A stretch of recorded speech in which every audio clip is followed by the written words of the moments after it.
Renu Rana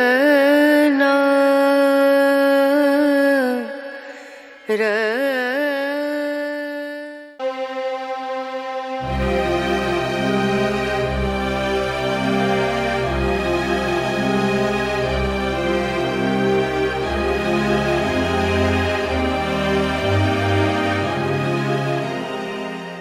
Tiglath-Pileser III adalah salah satu raja paling berkuasa di Kekaisaran Neo-Asyur dan menurut banyak cendekiawan, pendiri kekaisaran.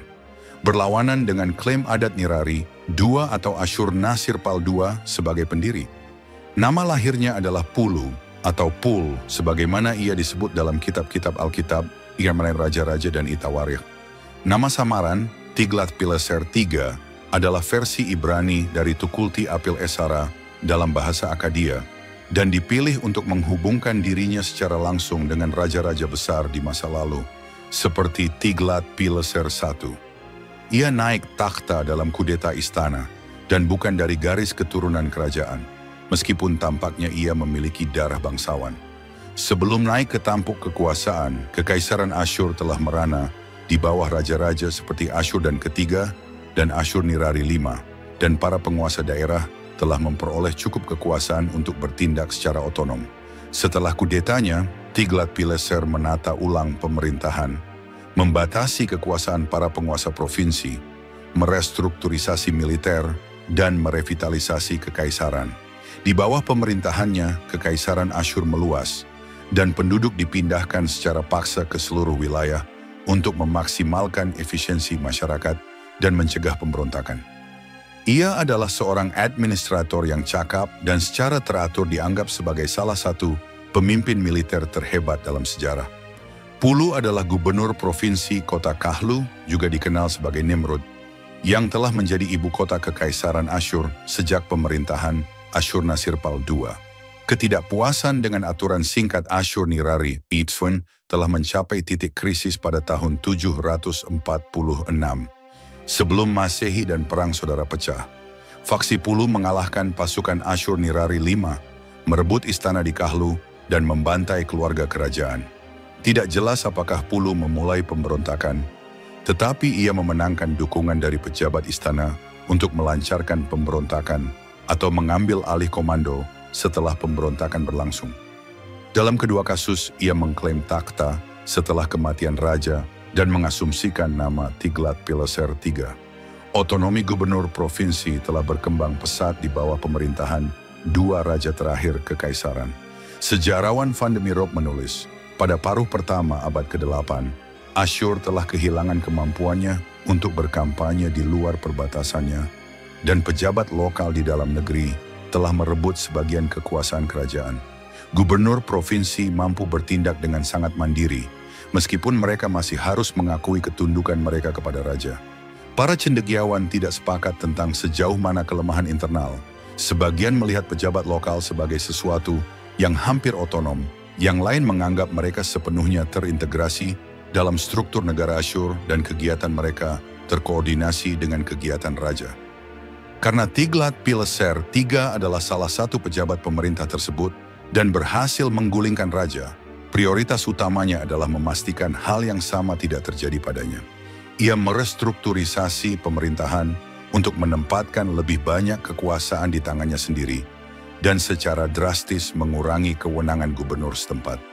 Ia mengurangi ukuran provinsi, menambah jumlahnya dari 12 menjadi 25, dan membagi tanggung jawab pemerintahan di antara dua orang yang harus menyetujui kebijakan sebelum disampaikan kepada raja.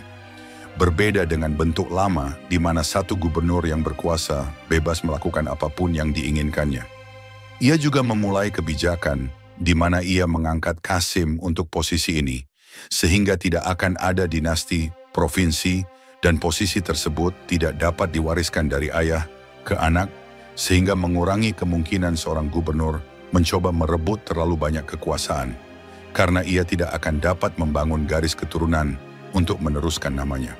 Ia juga melembagakan sistem intelijen yang diawasi dengan cermat oleh istana dan orang-orang yang dapat dipercayai raja. Bakat administratif Tiglath-Pileser III dan pemahamannya tentang motivasi manusia merupakan elemen krusial dalam keberhasilan reorganisasi kekaisaran ini. Setelah mengamankan posisinya dan menstabilkan pemerintahan, ia kemudian mengalihkan perhatiannya ke militer yang juga mengalami reformasi drastis. Sebelumnya, Angkatan Darat terdiri dari para wajib militer yang dipaksa untuk berperang, seringkali bertentangan dengan keinginan mereka, dan terutama di musim panas. Waktu tradisional untuk kampanye karena tanaman sudah ditanam dan panen masih akan datang. Raja yang baru mengubah kebijakan ini, sehingga sekarang ada pungutan sejumlah orang yang harus disediakan oleh setiap provinsi yang akan dilatih secara menyeluruh untuk menjadi anggota tentara Asyur dan dapat berkampanye sepanjang tahun. Dengan melakukan hal itu, Tiglath-Pileser III menciptakan tentara profesional pertama dalam sejarah. Menurut sejarawan Gwendolyn Lake, Tiglath-Pileser III adalah seorang pejuang yang tak kenal lelah, memimpin pasukannya yang kuat setiap tahun, kecuali 1 tahun dari 17 tahun pemerintahannya. Dia mulai dengan menaklukkan suku-suku Aram di Babilonia, di mana dia mengumpulkan dukungan dalam tur besar ke tempat-tempat suci utama. Setelah Raja Babylon meminta perdamaian, Tiglath-Pileser III meninggalkan kota itu sendirian dan memberi penghormatan kepada para dewa negeri itu di kuil-kuil, seperti yang disinggung Lake mengenai tur besar. Dia kemudian berbaris ke utara untuk mengalahkan kerajaan Urartu, yang telah lama menjadi musuh kuat bangsa Asyur, pada tahun 743 sebelum Masehi.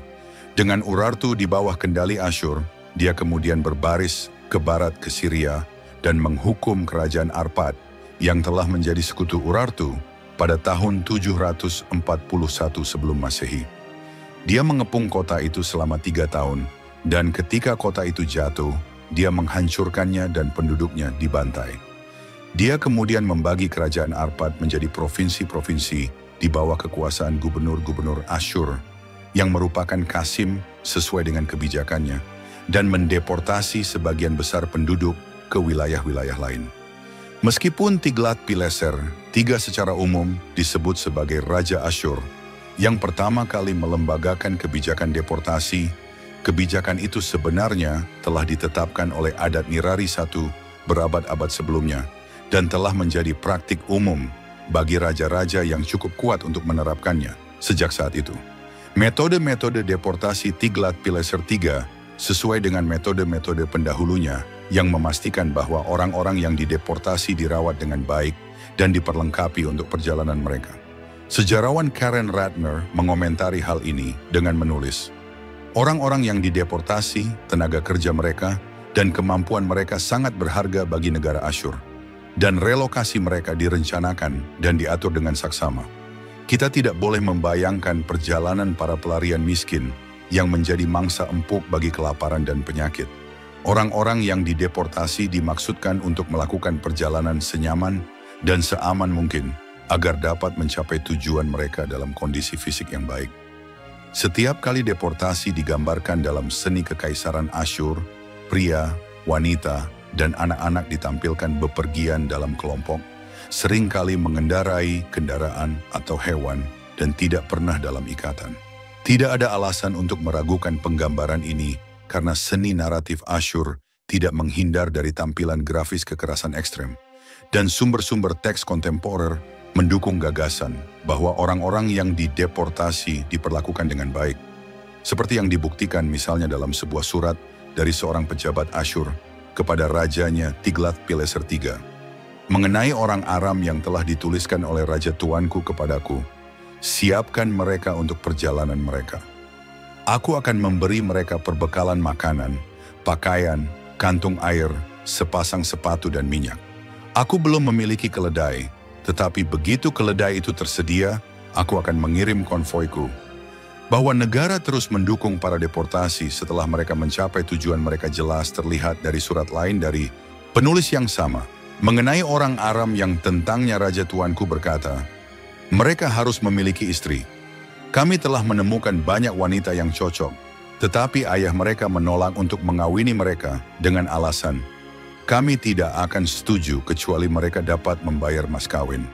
Biarlah mereka dibayar sehingga orang Aram dapat menikah. Seperti yang telah kita lihat, kebijakan pemukiman kembali Asyur membagi masyarakat yang ada menjadi mereka yang harus tetap tinggal dan mereka yang harus pergi sesuai dengan kebutuhan negara. Populasi direlokasi dalam batas-batas kekaisaran, menggantikan dan digantikan oleh orang-orang yang juga dipindahkan. Sumber terakhir kami, khususnya, menyoroti bahwa otoritas negara secara aktif mendorong percampuran tetangga baru. Tujuan akhir dari kebijakan pemukiman kembali Asyur adalah untuk menciptakan populasi yang homogen dengan budaya bersama dan identitas bersama, yaitu orang Asyur. Penaklukan Arpad begitu lengkap sehingga dicatat dalam pesan yang dikirim oleh Raja Asyur berikutnya, Senacherib, kepada Raja Yehuda, Hizkia, dalam kitab-kitab Alkitab, Yesaya 37,13 dan Dwi, Raja-Raja 18-19. Yang juga menyebutkan kerajaan Hamat yang juga direbut oleh Tiglat-Pileser III. Setelah Arpad ditaklukkan, Tiglat-Pileser III melanjutkan penaklukannya dengan menaklukkan sisa wilayah Suriah, yang saat itu dikenal sebagai Eber Nari. Pasukannya menghadapi perlawanan keras di bawah komando pemimpin suku Rahianu dari Damaskus.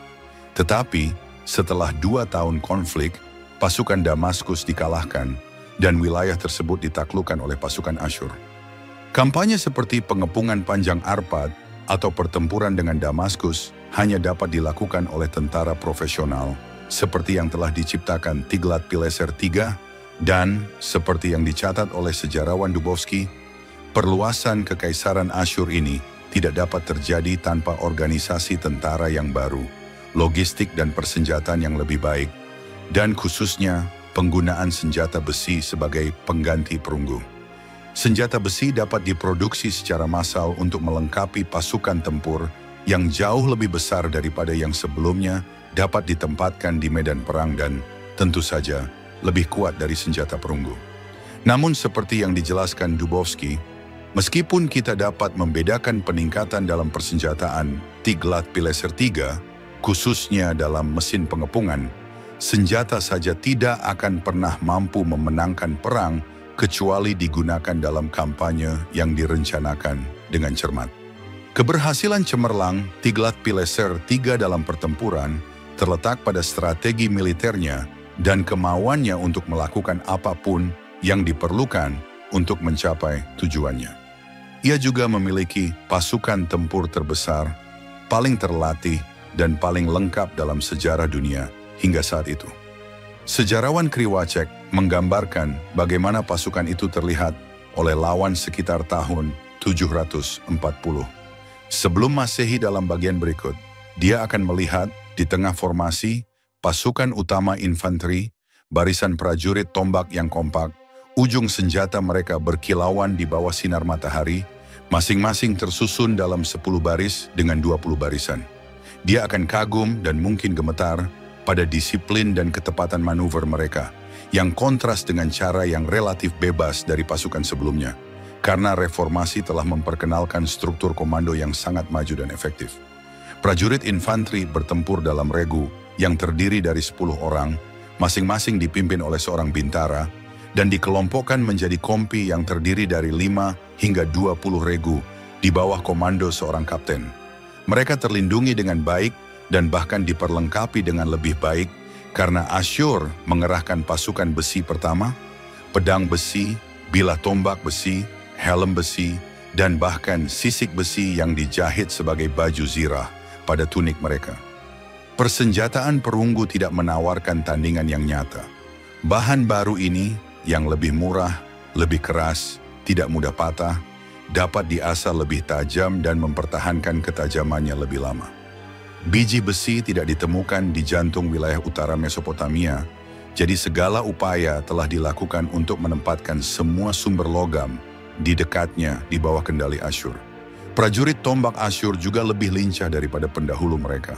Alih-alih sandal, mereka sekarang mengenakan penemuan militer Asyur yang bisa dibilang salah satu yang paling berpengaruh dan bertahan lama, sepatu bot tentara.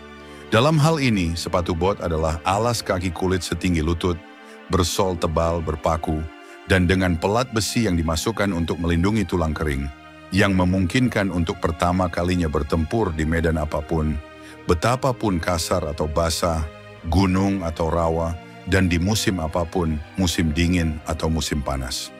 Ini adalah tentara pertama yang tahan segala cuaca dan sepanjang tahun. Selain itu ada pemanah dan pengumban, pemanah yang dilengkapi dengan busur komposit baru yang dapat menembak jarak jauh di atas infanteri yang maju. Dan di garis depan, mesin pengepungan pasukan kejut dan formasi kereta perang, platform rudal bergerak, padanan kuno tank. Ini tidak lagi ditarik dengan kecepatan lambat oleh keledai, tetapi oleh hewan yang jauh lebih cepat, lebih besar, dan lebih kasar, kuda. Setiap kereta perang digerakkan oleh hingga 4 binatang buas. Ini adalah tentara yang dilihat orang-orang seperti Raja Menachem dari Israel yang mengancam kota-kota mereka. Dalam kasus Menachem, ia memilih untuk menyerah tanpa perlawanan, membayar Tiglat-Pileser ketiga 1.000 talenta perak. Transaksi ini disebutkan dalam Alkitab dalam Dikwe Raja-Raja 15, 19 dan Itawarikh 5:26, serta dalam Prasasti Asyur, dan dengannya Menachem menyelamatkan dirinya dan kotanya. Ia hanya perlu bersumpah setia dan membayar upeti kepada pemerintah Asyur untuk menghindari kotanya dijarah dan rakyatnya dibantai. Seperti yang ditulis Kriwacek, keputusan itu dan biaya yang sangat besar terbayar lunas. Berkat dukungan Asyur, Menachem adalah satu-satunya penguasa Israel selama periode anarkis ini yang berhasil mempertahankan jabatannya dan meninggal secara wajar di tempat tidurnya. Setelah kesetiaan terjamin, wilayah-wilayah seperti Israel di bawah Menachem diizinkan untuk mempertahankan sebagian otonomi dan melanjutkan kehidupan mereka seperti sebelumnya. Pada 736, sebelum Masehi, Tiglat-Pileser I berbaris di utara dan menaklukkan Media dan Persia, memperluas kekaisarannya jauh ke wilayah yang sekarang dikenal sebagai Iran. Pada titik ini, kekaisarannya meliputi seluruh Mesopotamia dan Levan, sebuah wilayah yang membentang dari Teluk Persia hingga Iran modern, menyeberang ke Laut Mediterania dan turun melalui Israel. Pada 729, sebelum Masehi, pemberontakan pecah di kota Babel setelah kematian Raja Nabonasar yang telah menjadi pengikut setia, dan Tiglat-Pileser terberi berbaris di kota itu, meredakan pemberontakan dan mengeksekusi si penipu takhta. Dia kemudian memahkotai dirinya sendiri sebagai Raja Pulu dari Babel dan memimpin festival suci untuk merayakan Tahun Baru. Dia sekarang menjadi Raja Asyur dan Babel dan berada di puncak pemerintahannya. Setelah keberhasilannya di Babilonia, Tiglat-Pileser III kembali ke ibu kotanya, di Kahlu dan istananya, tetapi tidak tinggal lama di sana. Pemberontakan di Samaria pecah dan ia berbaris menuju wilayah itu untuk memulihkan ketertiban. Ia meninggal karena sebab alamiah sebelum pertempuran dan digantikan oleh putranya, Shalmaneser V, yang melanjutkan kebijakan ayahnya dan mempertahankan kekaisaran, tetapi tidak memiliki kemampuan ayahnya dalam hal kepemimpinan, keterampilan militer atau politik. Putra bungsu Tiglat-Pileser III, Sargon II, yang benar-benar mewarisi kejeniusan administratif dan bakat militernya. Setelah 5 tahun menyaksikan kakaknya berjuang untuk mencoba memerintah kekaisaran seperti yang dilakukan ayah mereka, Sargon II menggulingkan Shalmaneser V dan naik takhta. Meskipun ia tidak memperluas wilayah kekaisaran secara signifikan, melampaui apa yang telah dicapai ayahnya, ia memperkaya wilayah tersebut melalui peningkatan perdagangan, relokasi penduduk yang signifikan untuk memaksimalkan produktivitas, dan melalui kampanyenya yang mendatangkan kekayaan luar biasa bagi kekaisaran dalam bentuk emas, perak, dan permata berharga yang dijarah. Prestasi Tiglat-Pileser III meletakkan dasar bagi masa depan Kekaisaran Asyur, yang kemudian dikenal sebagai entitas politik dan militer terbesar pada masanya, dan model yang akan menjadi dasar bagi kekaisaran di masa mendatang.